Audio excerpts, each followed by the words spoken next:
কিন্তু আপোনাৰ ডিব্ৰুগড় আসনখন এতিয়া এইবোৰ জনাম সময় এতিয়া আজি মূলত আলোচনা কাক জাতিৰ সংকটৰ সময়ত ব্যক্তিগত স্বাৰ্থ এনেকুৱা ধৰণৰ কথা বতৰা আমি পাতিবলৈ হোৱা নাই। এতিয়া জাতিৰ সংকট কেনেকৈ ৰাইজক সুসংগবদ্ধ কৰিব পাৰোঁ, অসমৰ প্ৰতি চূড়ান্ত অন্যায় কৰা হৈছে। এখন আইন তেওঁলোকে অসমৰ জাতীয় জীৱনৰ ভৱিষ্যতৰ কথা তেওঁলোকে আওকাণ কৰি, কাৰণ বিদেশী নাগৰিকৰ সমস্যাৰ ভয়াৱহতা পটভূমি ভাৰতবৰ্ষৰ আন প্ৰান্তৰ লগত একে নহয়, এই কথা জনা দৰকাৰ দিল্লীয়ে।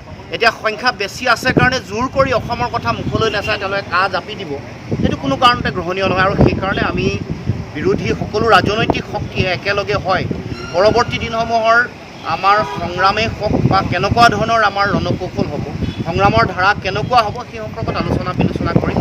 তাৰ লগে লগে অসমৰ সকলো সাধাৰণ জনগণ, সকলো জাতীয় জনগোষ্ঠীয় দল সংগঠন, বুদ্ধিজীৱী, অসমক ভাল পোৱা প্ৰতিগৰাকী, অসমৰ ভৱিষ্যতৰ ৰাজনৈতিক ভৱিষ্যত, ভাষিক সাংস্কৃতিক সামাজিক ভৱিষ্যতৰ প্ৰতি চিন্তিত মানুহ, অসমৰ সমাজ অসমৰ সংস্কৃতিৰ প্ৰতি যিসকলে চিন্তা কৰে, সকলোকে ঐক্যবদ্ধ হৈ আমি পৰৱৰ্তী দিনসমূহত কাৰ বিৰুদ্ধে আগবাঢ়ি আহিবৰ কাৰণে আমি আহ্বান জনাম। আৰু তেওঁলোকে খুব সোনকালে এই কামটো কৰিব খুজিছে, কাৰণ 24ৰ নিৰ্বাচন পুনৰ একেই কাখনক তেওঁলোকে অস্ত্ৰ হিচাপে লৈ সমগ্ৰ ভাৰতবৰ্ষত ধৰ্মীয় মেৰুকৰণৰ ৰাজনীতি কৰিব।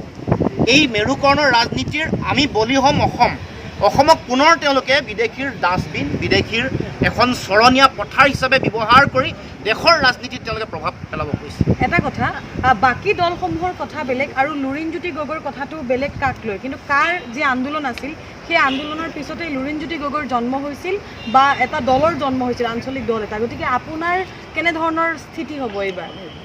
নহয়, সেইটোতো স্পষ্ট, কাৰ বিৰুদ্ধে স্থিতি আমাৰ স্পষ্ট আছে, কাৰণ সংগ্ৰামটো জনগণক লৈয়ে হ'ব।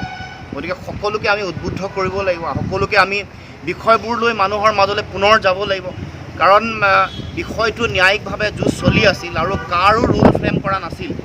সেই সম্পৰ্কত এতিয়া হঠাৎ চাব জুডিচ হৈ থকা মেটাৰ এটাৰ মাজতে তেওঁলোকে এখন ইণ্ট্ৰডিউচ বা ইমপ্লিমেণ্ট কৰিবলৈ তেওঁলোকে বিচাৰিছে। গতিকে এই কথাটোৰ লগত এটা ৰাজনৈতিক অন্তৰ্নিহিত লক্ষ্য আৰু উদ্দেশ্য আছে। অসমৰ মানুহৰ ভৱিষ্যত যিয়েই নহওক লাগিলে, অসমৰ এই গোটেই কথাটো তেওঁলোকে একাষৰীয়া কৰি তেওঁলোকৰ মূল ৰাজনৈতিক লক্ষ্য, মূল তেওঁলোকৰ যিটো উদ্দেশ্য বিজেপিয়ে, সেইটো তেওঁলোকে এই কাখনৰ যোগেদি তেওঁলোকে উদ্দেশ্য সাধন কৰিব খুজিছে। আকৌ ৰাস্তালৈ যাব নেকি? মানে সকলো ধৰণৰ সংগ্ৰামৰ, ৰাজপথৰ সংগ্ৰাম, সকলো ধৰণৰ সংগ্ৰামত আমি আগন্তুক দিনসমূহত কেনে আগবাঢ়িম সেই সম্পৰ্কত আজি কথা বতৰা পাতি আমি ৰণকৌশল তৈয়াৰ কৰিম।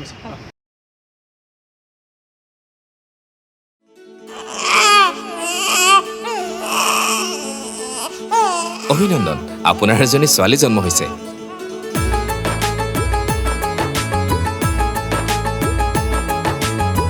লাহি পাহি এজনী পৰি আহিলে ঘৰখন